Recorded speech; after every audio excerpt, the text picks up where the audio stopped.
wow, we have more people coming in. These are the cool people that, they were just in the back, and when everybody's in is when they come in.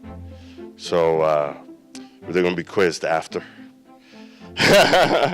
Okay, cool. So I got a good sense of all of y'all. Y'all just want to basically go to corporate, right? And I am not there right now, but I can tell you a few things of the times I was there. And now I work with corporate America because people in this room, so let's start by saying, who here identifies as an underrepresented professional? Say, identify as underrepresented. Raise your hand. Okay, so it's a good amount of you. So I'm going to ask you a question, which is, someone wants to guess, someone tell me the amount of Black and Latino people in the U.S., percentage, not the total number, but the percentage of Black and Latino professionals. Sorry, not professionals, people in the U.S., the population. So, yeah, take a guess. People through 50, 35, 40, 20, 80? Wow, ooh, 80. When it's 80, everybody's going to be like, oh. Okay, so it's getting warm. It's a number that ends with 0. Someone said 50, someone said 20, 90. 90? So you think that 90% of the country is Black and Latino? Yeah? Wow. That's amazing. 90% of the country is Black and Latino. I mean, I'm in D.C., but if 90% of the country was Black and Latino, I'm just saying, I don't know how that happened. The thing that happened back in the day in 2016. So, okay, what were the other numbers? 30. Who said 30? Perfect. 30%. So roughly the country, 17% of the country identify as Latino. And of course, Latinos, we come from all backgrounds, races, etc. But 17% Latino, 13% roughly African American, 30% of the country. All right, so now I'm going to ask you another question. How much of the country is, how many of senior leaders in corporate America, senior leaders in forensic accounting, senior leaders in music production, senior leaders in tax, senior leaders in accounting, senior leaders in all these different areas, for the people that were coming in a little, hey, you want to come a little closer? To join the party over here. The people that joined, all the areas and sectors that people are interested in. Someone want to guess senior leaders, and what I mean by senior leaders is you are a decision maker. So you're not a senior manager. You're, for example, in a Big Four, that would be the partners. In finance and Goldman Sachs, those would be the managing directors. In a nonprofit, those would be the C-suite. Senior leaders, somebody want to guess the percentage of Black and Latino senior leadership in the U.S.? Who said 3%? Wow. How do you know this? Wow, what's your name? Everyone give it up to Sergio. Sorry, I said Sergio, not Sergio. Sergio, give it up to Sergio, right? So, 3%. Anybody have something to say about that to make my job easier? Sad, incredible, shocking. Access is important. Yeah. Shows we have more barriers to overcome. Yeah. Anybody else want to share? Any thoughts? You can also kind of, as you process that, you can share some thoughts in, your journal or whatnot. So this is going to be, so we start there, and now, and that being kind of a, dark tone of what is a reality that is very unfortunate, that Black and Latino leaders are not representative of the population. So if you think about it, if the country is 30% Black and Latino, 30%, right? So for every 100, if this was a country, there's 30 Black and Latino people here. There was 100 seats for the country. Yet the people that are making decisions regarding law, regarding corporations, regarding the brands, regarding everything, when you put those leadership together, those people together, only 3 are Black and Latino. Not 3 are Black, or 3 are Latino, or 3 are Black and Latino, because you can be Black and Latino, right? Only 3 are Black and or Latino, right? 3 out of so that is really what I found out in my journey. And today we're going to talk about realizing those things, because I was an ALPFA student. I went to ALPFA, and I love ALPFA, and it's an amazing organization. That said, many times when the companies are trying to pitch you, they're not coming in saying, we only have X amount of Latino leaders, right? Or women leaders, because they're trying to sell you. You know what I mean? But one of the things that we're going to try to get at is that you have a lot to offer them, and they need you, and they might need you more than you need them, right? So this is what the conversation is going to be about today. It's going to be about the leadership gap. It's going to be about building the skills and the foundation. So when we go to corporate, if you still decide you want to do it after this presentation, if you decide to go to corporate, you can have that backbone and you can have that energy, and you're conscious of your surrounding, and you can excel there. As we know, there's been many people that have actually made it. So I'm going to begin. I don't know where I'm going because my clicker's right here. Cool. So how's everybody doing? You ready? Okay, so this is how it's going to be. So there's going to be a quick presentation. Again, I want some of you guys to literally scream things in the middle of it and say things like, this is not corporate, where there's someone coming in top down telling you what to do. Hello.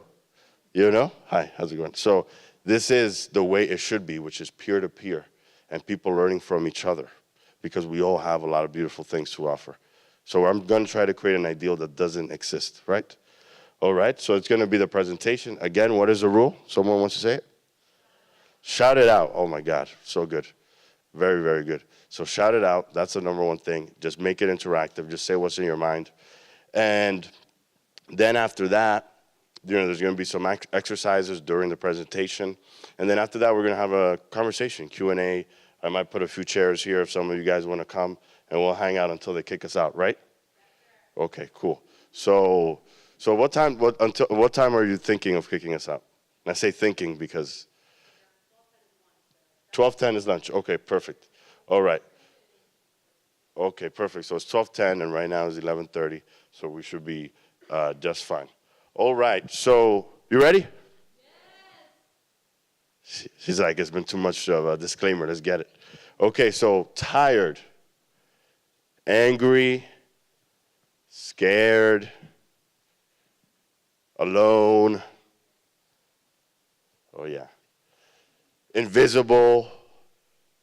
I'm not going to ask people if you guys have felt like this in your internships or in school or in a professional work environment, but it is a sentiment that many young professionals of color feel in corporate America. And there's a narrative when you think about what you see on TV or what you hear about, there's always this dropout rate that people like to talk about, or they'll talk about the streets, That's usually where people have, quote unquote, trouble.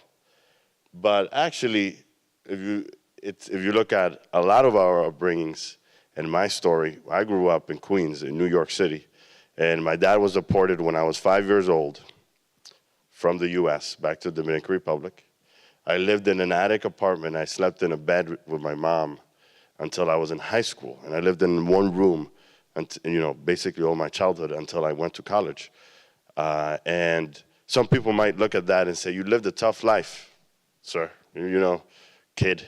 But for me, I actually had a really amazing childhood where my mom really cared for me and pushed for me to go to school, and that was beautiful. But then you go to corporate, and I grew up in Queens, so I grew up around a lot of people that looked like me, that had different, diverse experiences. You go to corporate, and you find out, whoa, where's everybody else? Sometimes, right? And you feel that shock. But when you look at what people, hey, how's it going, man? Sit down.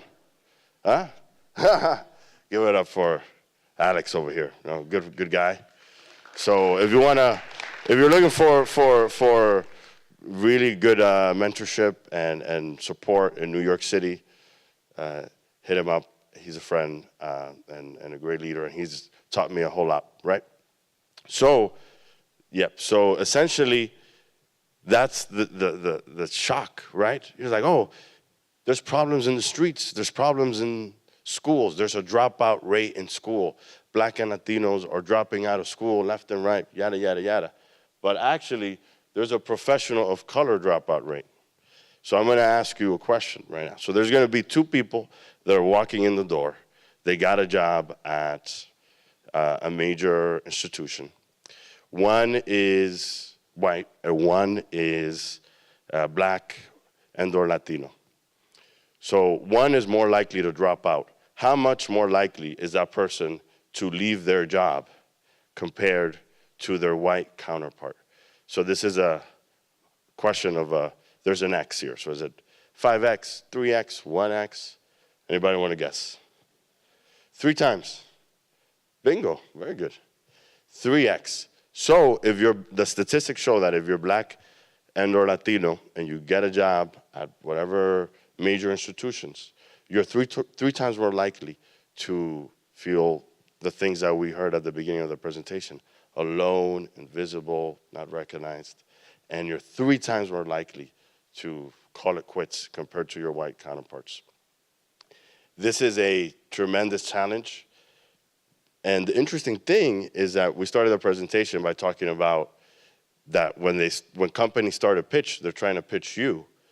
But this is a two-sided challenge. This is not a challenge that we as a generation are facing. This is a challenge for corporate America. They're actually also struggling with this.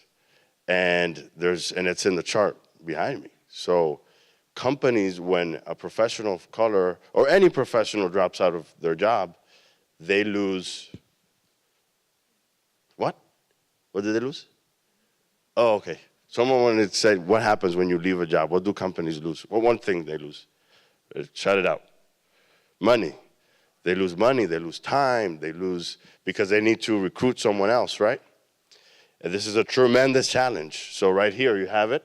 The high turnover costs corporate America $30 billion a year. So this is a two-sided challenge. So you might be asking yourself, oh, wait, so is this a challenge for the companies? Is it a challenge for me? Why don't we solve it? And it's not that easy, and this is why we're here and we're creating this space, right?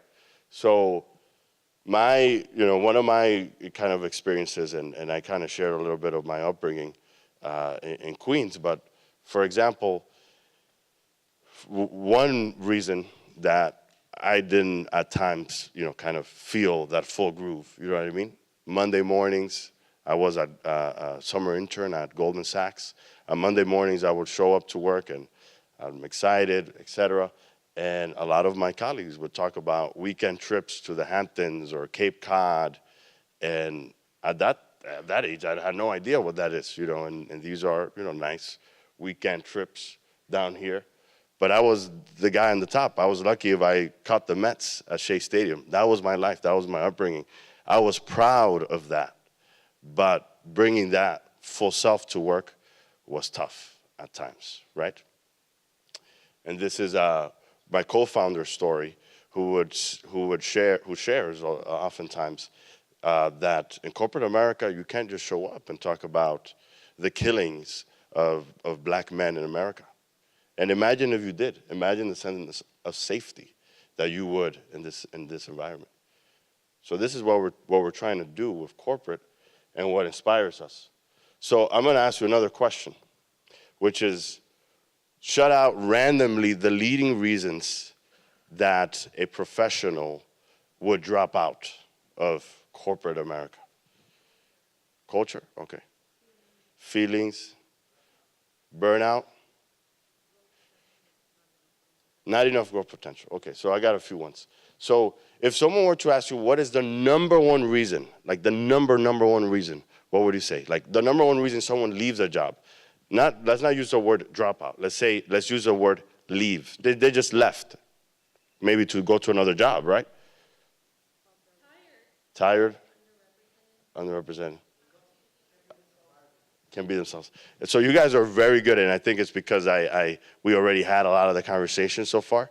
Because when you ask most people, what is a leading reason that someone will leave a job? It's like, oh, I just got a better job, right? But that is actually not the case for us, which is crazy.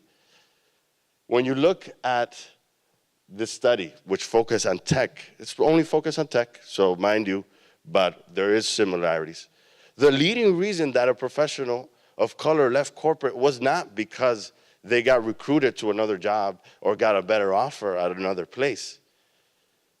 It's because of quote unquote, and this is strong language that a lot of times, even us, and I'll explain what I'm doing right now. It's strong language and it's crazy sometimes. But the studies show that 37% of why that young professional of color is leaving corporate is because of unfair treatment at work. 37%. And that reason is 2 times more likely to happen than being recruited away by another company. That is insane. Insane. And this is all, so we have more professionals in the room, but earlier we had one grad student and one professional. And this is not what we're hearing when we're getting ready to go to corporate. Maybe it is now, what you're hearing it now, but I didn't hear it when I was getting ready to go there. So now a lot of you guys might be thinking, what is like all of this and where am I now? Because it would have been funny if I said, oh, I'm with X Bank. And you're like, whoa, But so I, as I mentioned, I was in corporate. I was going through that route, very strong.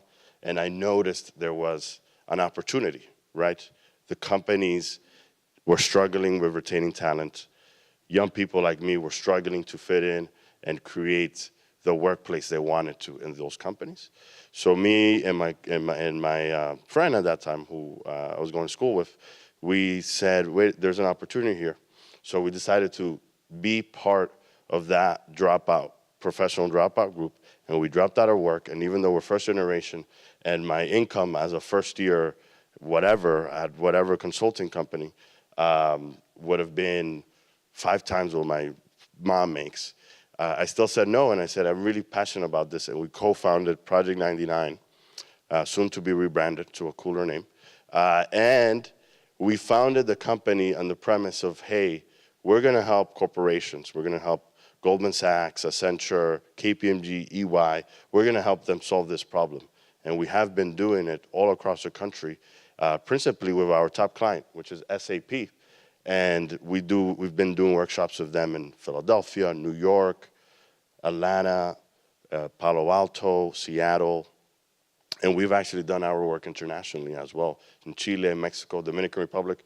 I always got to remember to say I'm Dominican because most people don't know that. So I'm Dominican. And so that's our work. That's what we're focused on solving. And right now, we're going to transition into some things that might seem very simple, but are actually very powerful, that are part of our model and our work with corporate and trying to solve this challenge, right?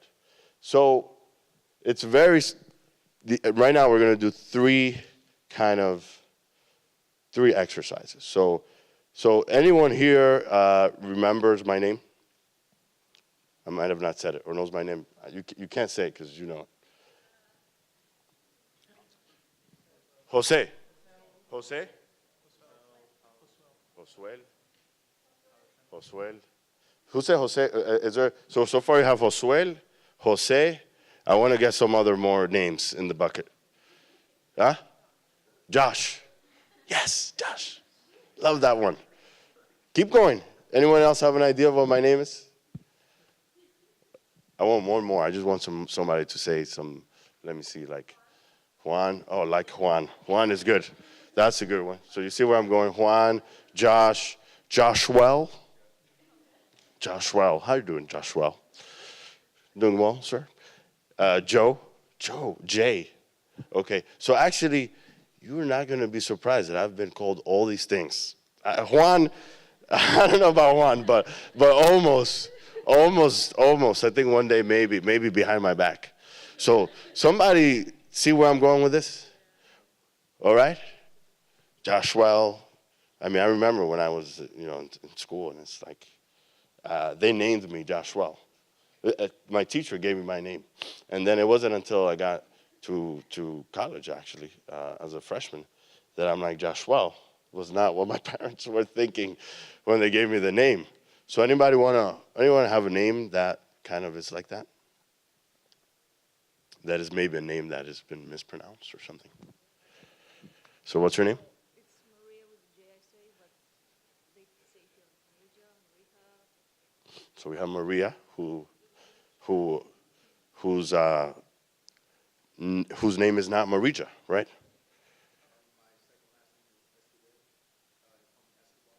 Esquivel. I like Esquivel. That's a cool name. Esquivel. And they were just like Escobar, because why not? It just sounds familiar, right? Okay. Anybody have a couple more?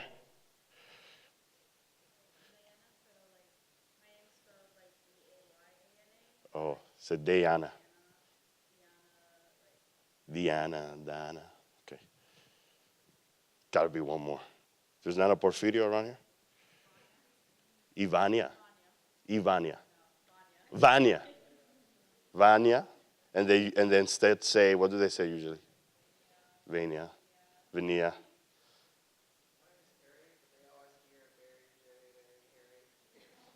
So we have the Jerry, Ferry, Larry, Jerry situation. We're gonna do one more. So my name is Stephanie with an F, and this is like, people call me Stefani. Stefani. Spanish, it's like Stephanie, and it's like, there's no E.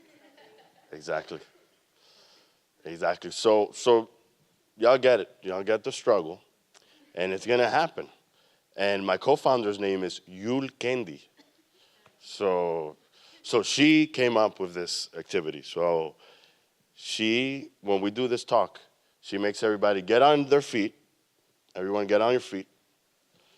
And she calls this the name game. I'm gonna try to give it a cooler name, because name game is just kind of basic, right? So that includes you, sir, if you can. Awesome. Everybody in the back. It's really simple what we're going to do right now. So one thing, so we talked about it, they need you. They need you, maybe even more than you need them, and your name is powerful. I don't think that when your parents or whoever gave you your name, they probably were like, Marija, Jerry, Larry. They had one in mind, right? So now it's going to be simple. It's really about owning your name, owning who you are, and we're going to scream your name. Everyone is going to scream your name at the count of 3, okay? And not the other names, your actual name. I don't want to be like, Marija. Okay, so 1, 2, 3. That was it. You can sit down now. Cool. Cool. So our first recommendation for corporations, and also when you go into corporate and you join all the big firms, is to say, hey, we need more experiential and peer-led diversity training. Training works. We need more about it.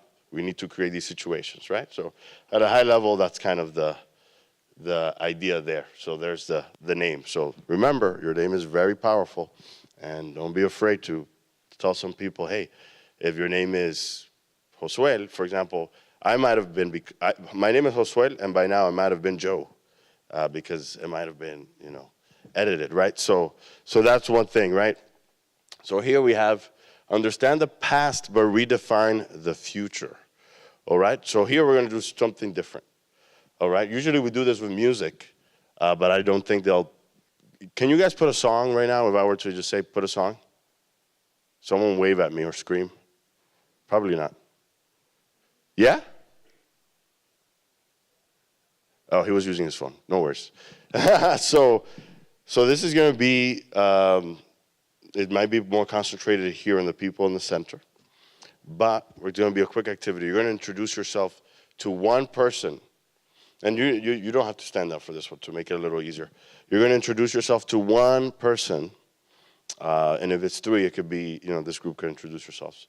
But you don't introduce yourself as if right now it's 2018. You introduce yourself as if it's the year 2030. So where you're at, where you're living, what you do, if you're working or not, whatever you're doing, 2030. Okay? So everyone is in that mind space. Get ready. 2030. You can't be doing the same thing right now. I mean, I don't think so. So, and I'm going to do it as well with someone down here. So 2030, introduce yourself as if it was the 2030 right now. Okay? Ready? Right. Do it.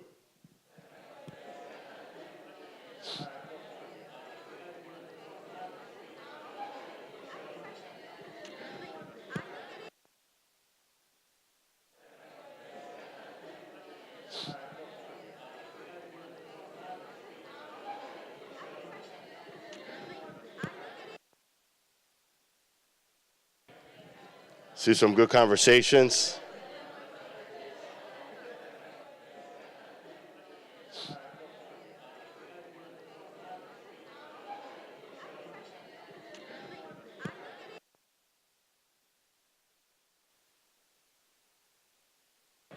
Okay, so everybody with me? Back to the reality. It's over. Back to 2018. We can continue the role play later.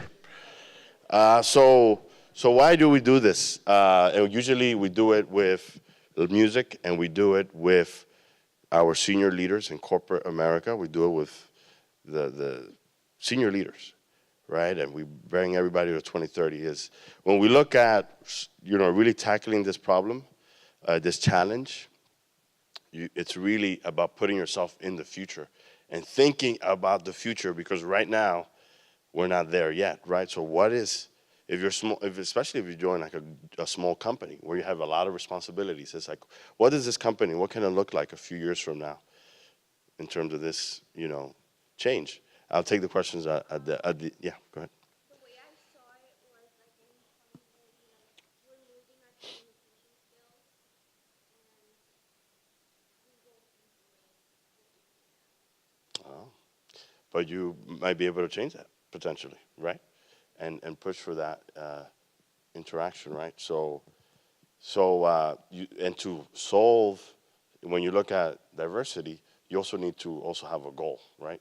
So which is like, if this company, like go to your company and say, oh, where are you in your diversity goal? Like how many women do you have in the board level? How many Latinos? How many African Americans, right?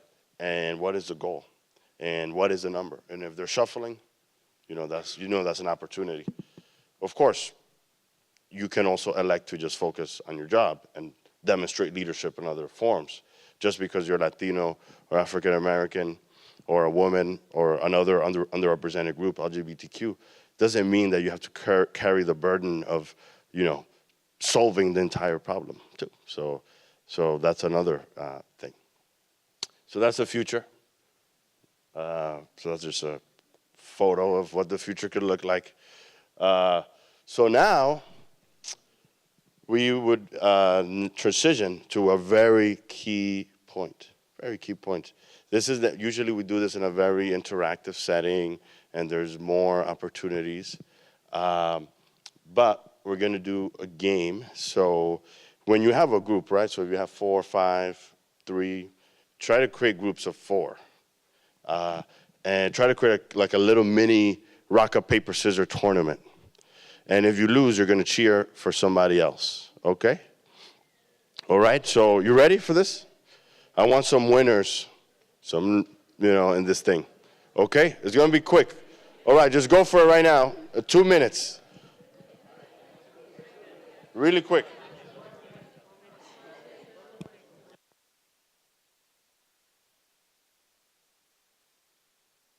Quick. Make it quick.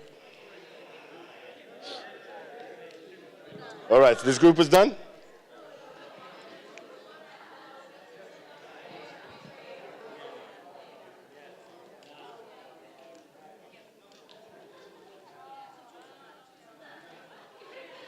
All right, start wrapping up. Start wrapping up. Okay. Hopefully we have some people and some cheerleaders. Okay. All right. Transition back.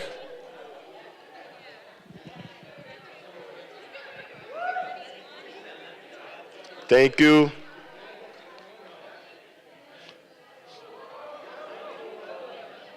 Okay. All right. Awesome. Cool, cool, cool. So,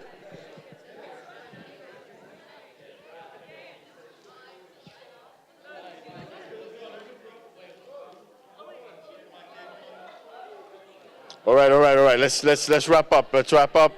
You can continue in lunch. I didn't know it was that popular. I thought it was gonna be like really quick, but some people are still in it in the back. It's like some really the champion. We have some winners. So in this activity, this space is kind of auditorium style. We usually work more, on tables and whatnot. And we ask people. The first activity is we'll have someone kind of dancing, and you follow their routine, right? So you follow that one person's routine. So if it's a circle of 10 people, one person is dancing, and everybody's following their move, right? And here we had like a rock paper scissors game, and I was asking if you didn't make it or whatnot, you just cheered and supported the other person, right? So these are two different scenarios. In one scenario, you're following someone's lead, and someone is telling you what to do. But in another one, someone is encouraging you and supporting you to win. Those things are different, right? When you needed a champion to encourage you to win, does that person necessarily need to tell you what to do? No. Oh, wow, very good. When you need someone to tell you what to do, does that person necessarily is your champion that is pushing you, encouraging you, and advocating for you? No, exactly. This is a major difference, major difference. The rock of paper, encouraging your partner, pushing for them, is very different than dancing and you following someone's leads. Mentorship is when you go to somebody and you have a coffee or whatever y'all drink, the next generation, and you talk about what is it that you need to do, and you share your story, you share who you are, and you go deep and you share. That's mentorship. You have one-on-one. Let's say right now I'm going to have a mentor. Let's say I have a mentorship lunch, or one of you guys want to have a mentorship lunch. We're going to go deep. We're going to talk about the messiness, and we're going to strategize, and we're going to plot. And if you're like me, sticky notes. I mean, maybe not, but you go deep is what I'm trying to say, right? Sponsorship is different, very different. It's the rock of paper example. Sponsorship is someone who is basically, maybe they don't even meet with you that often, but they know you, they trust you. They don't tell you what to do, but they're influential people that are in the board. Give it up to David for organizing this event and being just an amazing person to work with. So definitely keep in touch with David. Oh, 5 minutes, thank you. And that's very different. So those are the people that are in the places of power usually. Sponsors are influential people. You don't want your sponsor to be junior level, entry level person, because they're not going to be able to say, hey, promote this person. You want the senior leaders. You want the top. If you can get the CEO, even better. Go to the top. Go to the board. And those are the people that when they're like Maria or Jerry, Larry, Barry, is going to be, who's going to be, who's it going to be? They're the ones that are going to say, I really trust Maria. I really trust Diana. And I think they're going to do a good job, and they should get it. But are those people going to be meeting with you for coffee and telling you what to do to progress? It's tough to have a mentor and a sponsor in one. It's possible, but it's it's not always the norm, right? So very key difference. I didn't know this, and I kind of knew it just happened naturally. But those are two key difference. You want to have both. You want to have excellent mentors that are telling you what to do, and excellent sponsors that are saying, hey, you know, Diana, Maria, these people are good to go. Cool. So we're wrapping up here towards the end of the presentation. And there's the rock, right?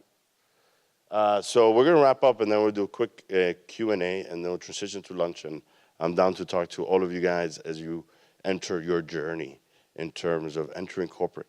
So what does this mean to you? What does this mean for you? So this means that you're going, in a way, into a battleground. You know, it's not going to be easy.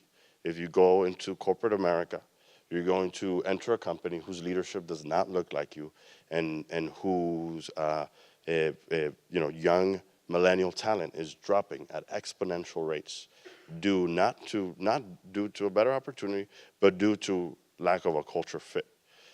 But if we recognize mentorship and sponsorship, those two things are different, and we leverage both.